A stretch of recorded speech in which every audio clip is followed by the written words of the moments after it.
Fala pessoal, tudo bem? O tema do nosso vídeo hoje, eu tive essa ideia depois que eu fiz o vídeo a respeito do melhor jogador da Copa de 2002. Caso você não tenha visto, eu peço para você ver. Naquele vídeo eu remontei toda a campanha da seleção brasileira, jogo a jogo, pegando os gols, os lances, né, como eles foram constituídos, as suas execuções, obviamente, e o significado deles em cada partida, né? Que representou se empate, vitória, se consolidação de uma vitória, um gol de classificação e tudo mais.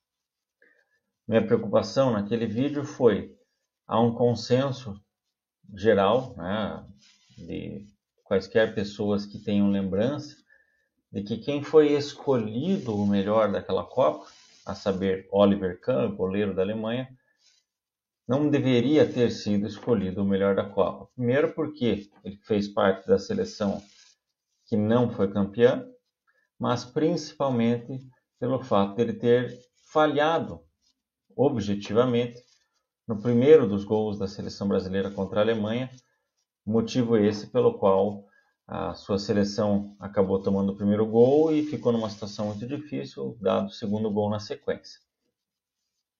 Mas mais do que dizer que o Oliver Kahn não foi o melhor da Copa, a minha preocupação era ver quem então tenha sido o melhor daquela Copa. E há uma narrativa repetida, construída e pouco analisada na imprensa de que o Rivaldo foi, na verdade, o melhor daquela Copa.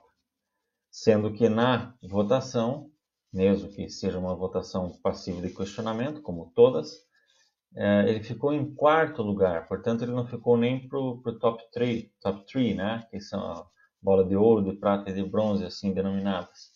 Ronaldo, que ficou em segundo, é menos citado e até mesmo menos respeitado pela sua campanha do que a do Rivaldo, quarto colocado. Não é um caso em que um foi claramente superior ao outro em tudo, né? Foram realmente muito semelhantes, e o fato da seleção brasileira ter tido uma campanha tão vitoriosa, né? Vitórias em todos os jogos, maior número de gols marcados numa mesma edição, demonstra que o coletivo que foi o maior diferencial, mas eu procuro expor a minha opinião naquele vídeo de que não vou dar spoiler. Então, hoje, eu acredito que é o segundo nome, o segundo escolhido melhor da Copa que as pessoas lembram no Brasil e o segundo questionável por consequência. Falo do Lionel Messi na Copa do Mundo de 2014, na qual, a exemplo do que acontecera com o Oliver Kahn, ele fez parte da seleção vice-campeã e não da vencedora daquela final. Mas, de alguma forma, me parece que até mesmo a escolha do Messi, no geral, é mais questionada, não mais questionável, mais questionada do que a do Oliver Kahn. De modo que as pessoas não apenas dizem, e eu já vou falar de quem que é normalmente citado como o melhor daquela Copa, que houve vários, palavra nesse parênteses, vários jogadores que foram, outra aspas, muito melhores do que o Messi naquela Copa. Eu vou trabalhar em os dois que são os mais citados para questionar o Messi. Antes eu vou explicar um pouquinho da campanha do Messi, do que justifica, né, ou melhor, do que explica a sua escolha como melhor da Copa. Uma escolha, como todas, polêmica, mas explicável facilmente. E remonto para um fato que eu havia apontado naquele vídeo da Copa de 2002. O prêmio de melhor jogador da Copa só é instituído na Copa de 82. Todos os prêmios anteriores, 78 até 1930, que se fizermos uma consulta, vai estar lá descrito, né, o bola de ouro de tal Copa, bola de prata e bola de bronze de tal edição, foram todos feitos de forma revisionista, ou seja, olhando para trás, observando, caso houvesse um prêmio, quem de fato foi o melhor daquela Copa. É revisionista, não é o que de fato aconteceu à época, Há, portanto, o olhar distante no tempo, que pode influir no que seria a escolha, mas, diferentemente da bola de ouro e das revisões que foram feitas para dar 7 bolas de ouro ao Pelé, não houve um vencedor original e depois você discute e substitui esse vencedor. Como eu disse, não havia o prêmio. Foi adotado um critério a partir de um período X. Creio que na Copa de 2002, né, que foi eleito o Dream Team da história das Copas, entre outras, o gol mais bonito da história das Copas. Então é em 2002 provavelmente que há essa revisão de quem tenha sido o melhor de cada um dos mundiais. Então, o Pelé melhor da Copa de 70, na verdade, é muito mais uma opinião geral da crítica do que propriamente um prêmio que ele tenha vencido, né? Ele não recebeu prêmio nenhum, pois não havia tal prêmio. Então, essa revisão para todos vale da mesma forma. Em 78, o Mário Kempes foi artilheiro e a Argentina foi campeã. Ele acabou ganhando esse prêmio revisionista.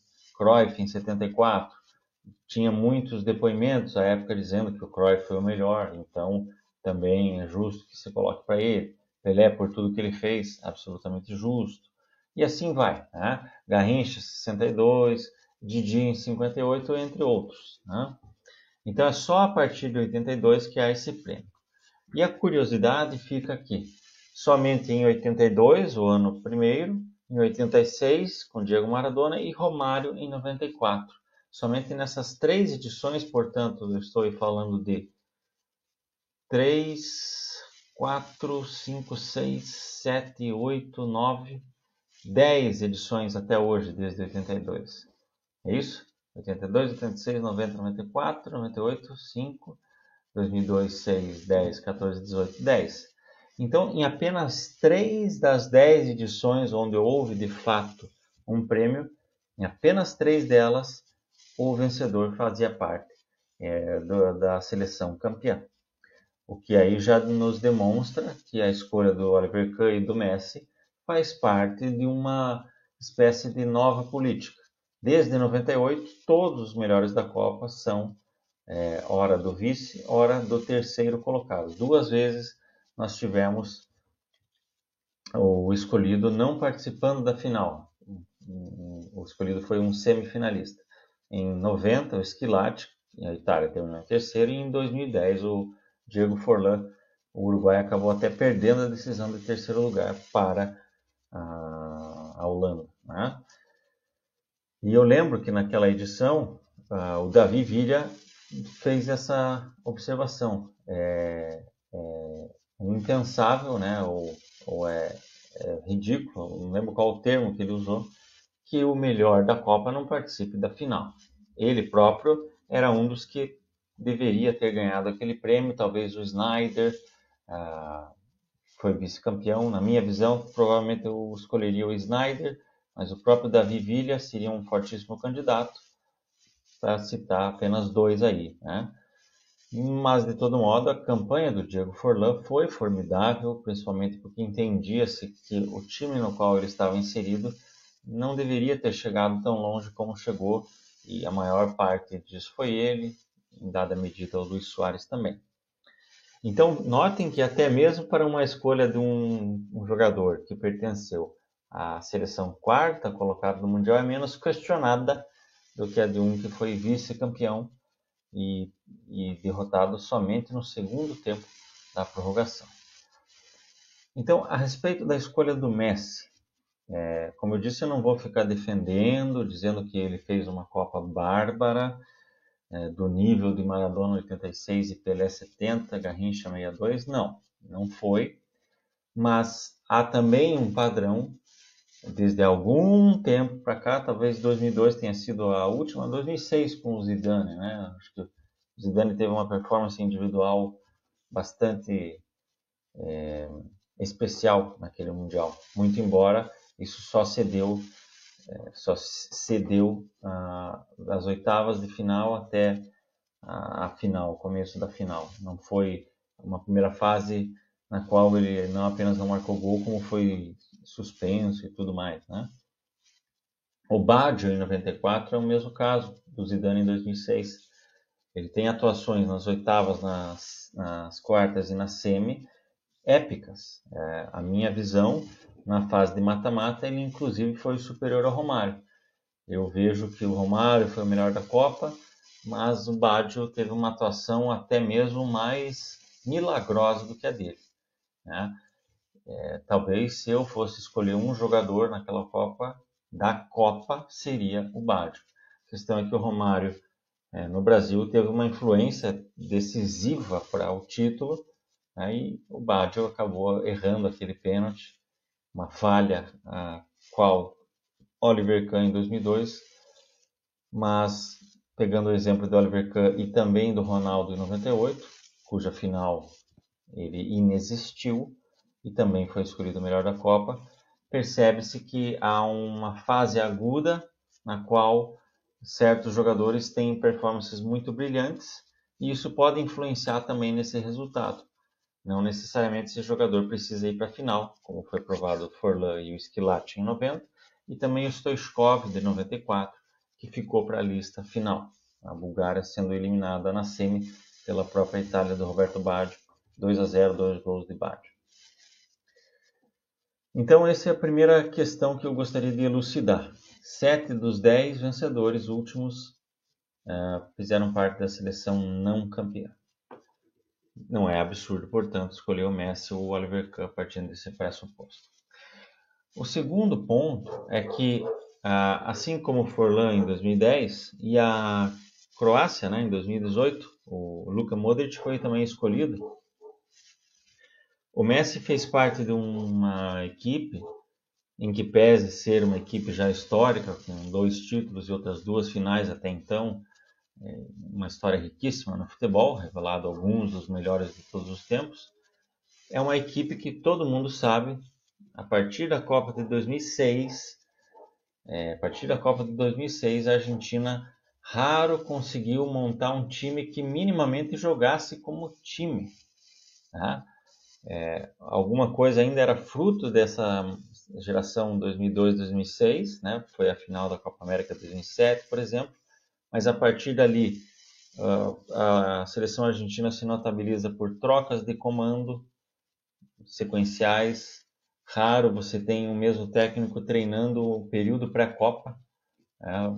Você tem mudanças que acontecem ali até pelo menos 2 anos antes da Copa, troca de treinador, e esse treinador vai na Copa, já é substituído na sequência. Então esse é o primeiro ponto. O segundo, a Argentina, que até 2002, 2006, tinha defesas muito sólidas, sempre com um zagueiro de muito talento e um segundo também um bom apoiador. Você tem aí Ayala, você tem históricos como Passarella, por exemplo, para citar 2 nomes. A seleção de 94 tinha uma defesa extraordinária da Argentina, mas já desde 2006, então, a defesa problema maior, tinha um ataque muito bom, um meio de campo para ataque muito bom, jogadores muito bons, embora não consigam jogar juntos praticamente, e uma defesa horrorosa, uma defesa que é uma peneira, né? Nessa Copa, o Sabedia, que assume a seleção argentina depois da Copa América 2011, até um pouquinho para frente, ele que vinha de um ótimo trabalho no Estudiantes de La Plata, com semifinal em 2006 na Libertadores e título em 2009, ele consegue encaixar um time, chega na Copa ainda meio duvidoso, faz uma primeira fase bem complicada, mas ele consegue solidificar a defesa, de modo que a defesa argentina é o que foi a principal motriz a partir das oitavas para conseguir chegar na final, né? Mas até esse momento a seleção argentina era um Deus nos acuda. Todo mundo achava que, na melhor das hipóteses, passaria em segundo e com alguma combinação de resultados. Resulta que no primeiro jogo contra a Bósnia, logo no início, o Messi bate uma falta, um cruzamento muito bem feito. Só não sai o gol do zagueiro porque o zagueiro é muito baixinho, no caso o Marco Rojo.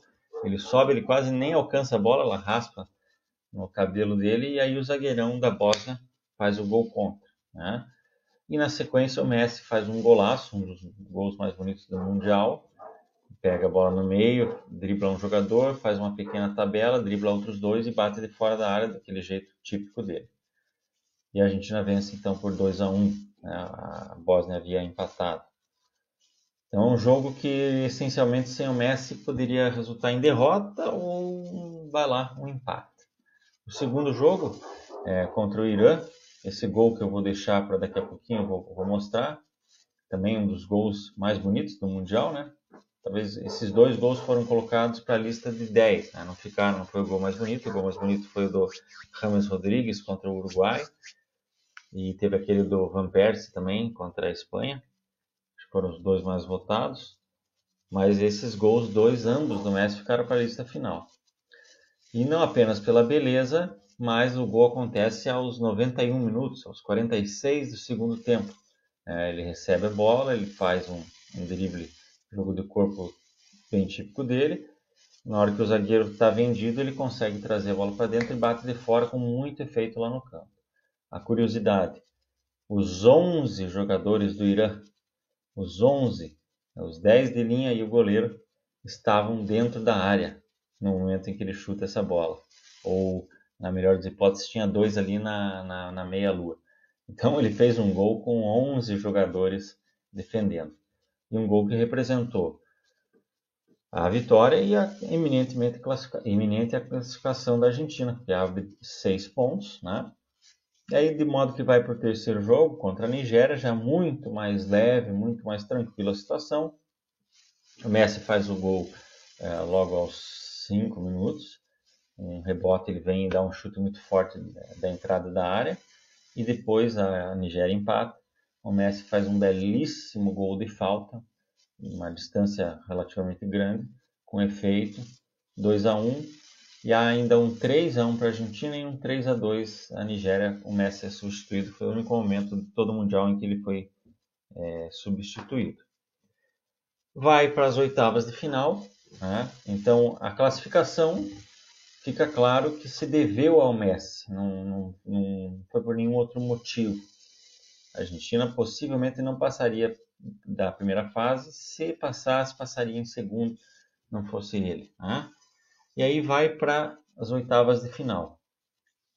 A seleção suíça, que é exemplo do Irã, faz um ferrolho e tinha mais do que o Irã jogadores de qualidade lá na frente. Então foi um jogo muito complicado o tempo todo.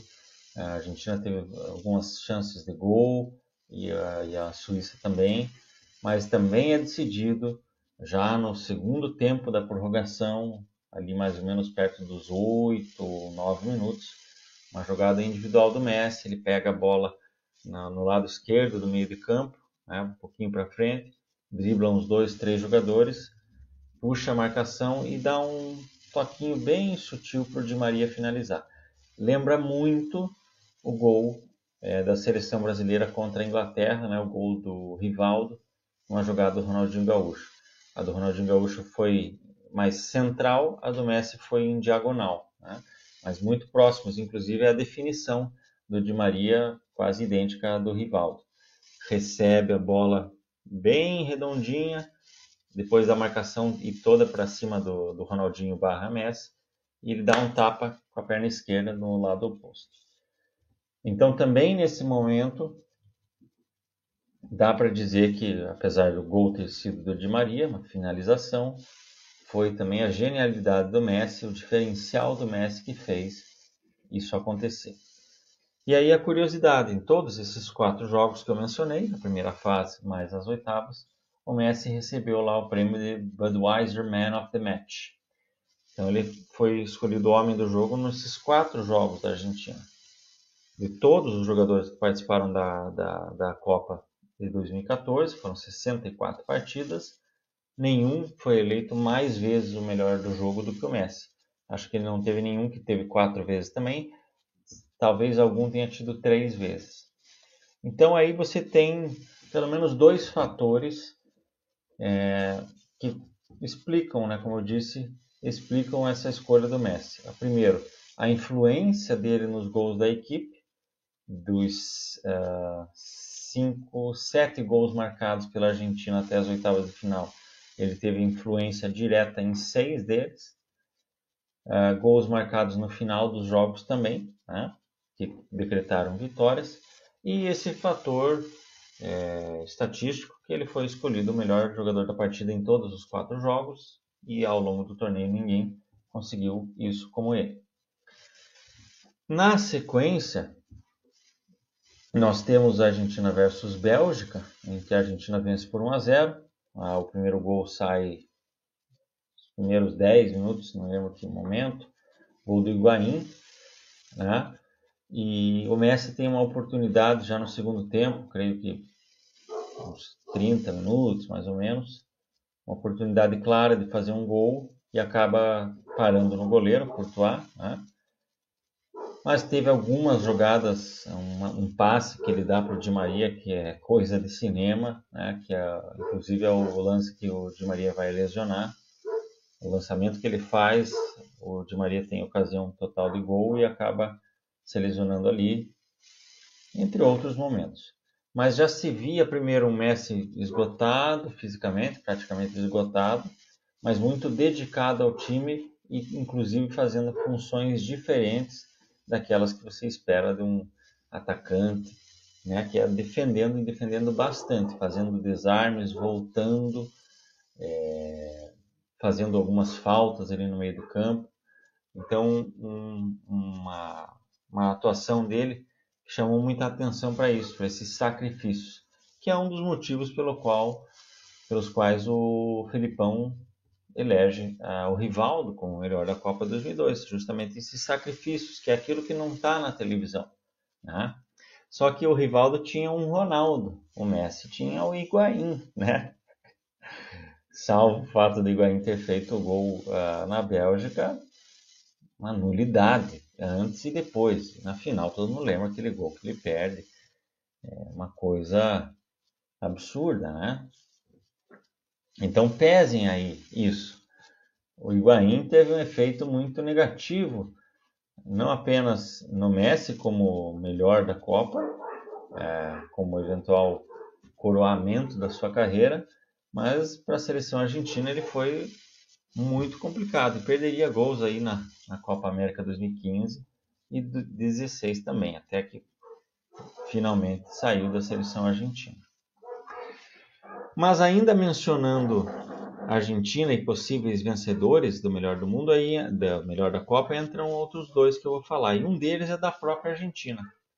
Quantas vezes eu ouvi dizerem que o Di Maria jogou muito mais do que o Messi e que ele foi o principal jogador da seleção argentina.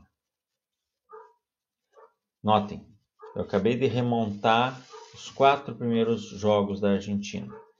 Verdade que o Di Maria fez um dos gols. Mas eu remontei todos os 4 jogos.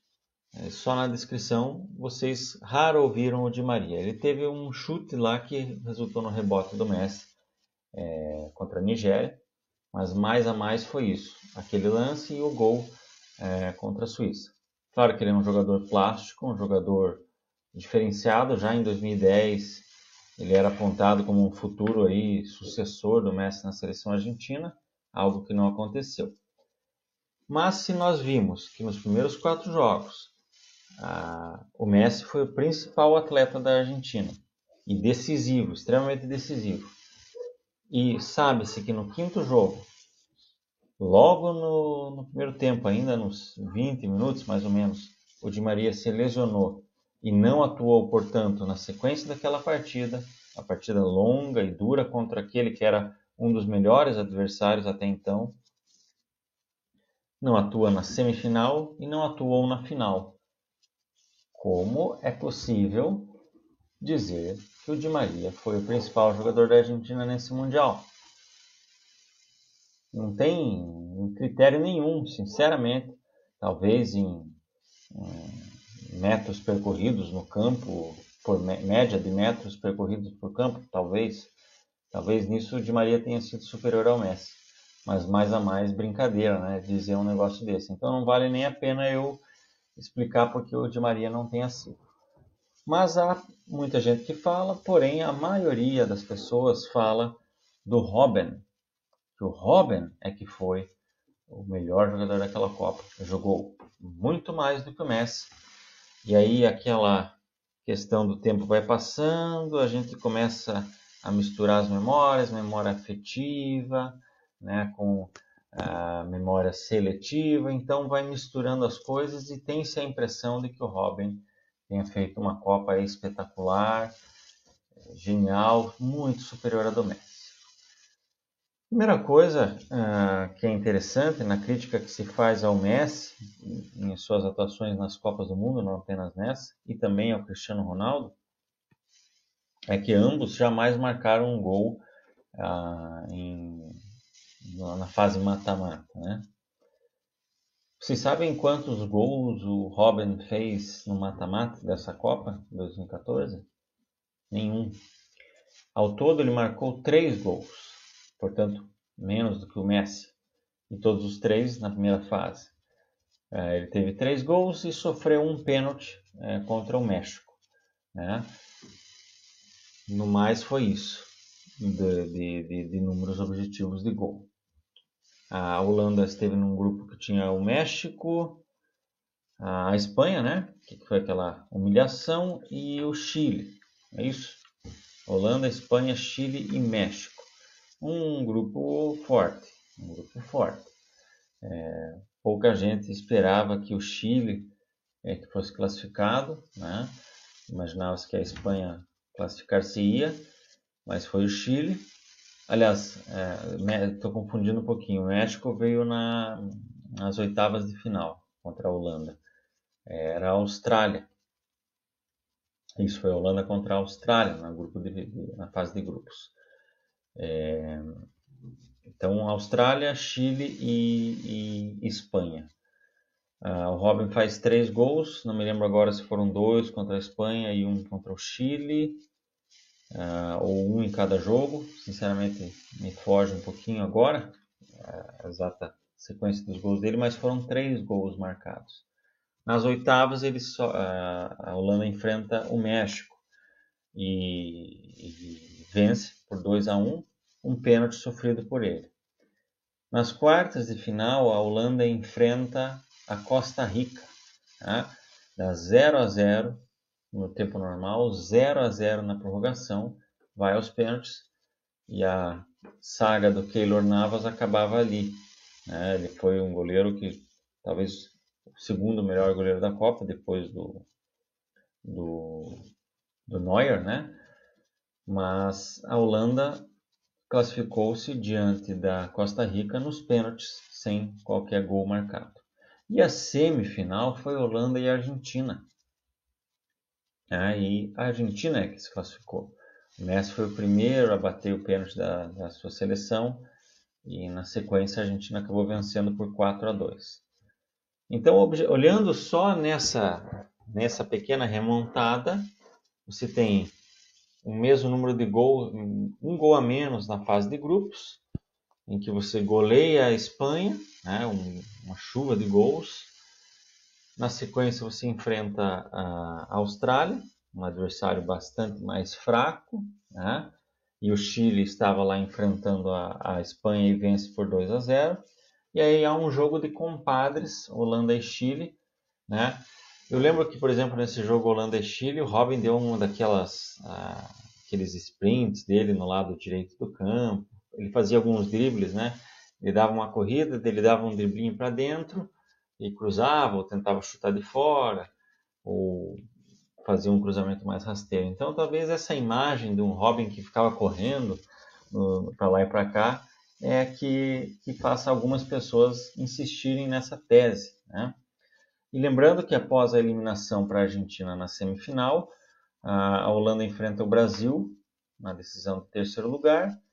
Decisão de terceiro lugar que é um jogo ridículo, com um propósito ridículo, mas de todo modo foi 3-0 para a Holanda e não teve gols do Robben ali também, né? E o Messi estava no dia seguinte enfrentando a Alemanha na final. Ele tem alguns lances bem espetaculares, um lance que ele dá uma uma arrancada contra o Hummels, né, um zagueiraço. Ele arranca, ele dá uma desacelerada e acelera novamente, que o Hummels se perde totalmente. O Messi ganha ali mais de 1 metro de vantagem dele, vai para dentro e o lance acaba não sendo revertido em gol. Teve o Higuaín e o Palácio como problemas graves da Argentina naquela final, mas a ocasião de gol criada por si só do Messi contra a Alemanha no segundo tempo foi, acho que o lance mais claro, a chance mais clara de gol daquela final, né? Além dos lances do Higuaín, né? Horrorosos. Teve aquele gol anulado, corretamente anulado. Então, no mais, todas as chances passaram novamente pelo Messi. Todas as possibilidades passaram novamente pelo Messi. E é verdade, a Alemanha era um time muito superior, um time coletivo bastante superior, e conseguiu o título de forma muito merecida, né? Eu entendo honestamente que o Robin não foi superior ao Messi de forma alguma.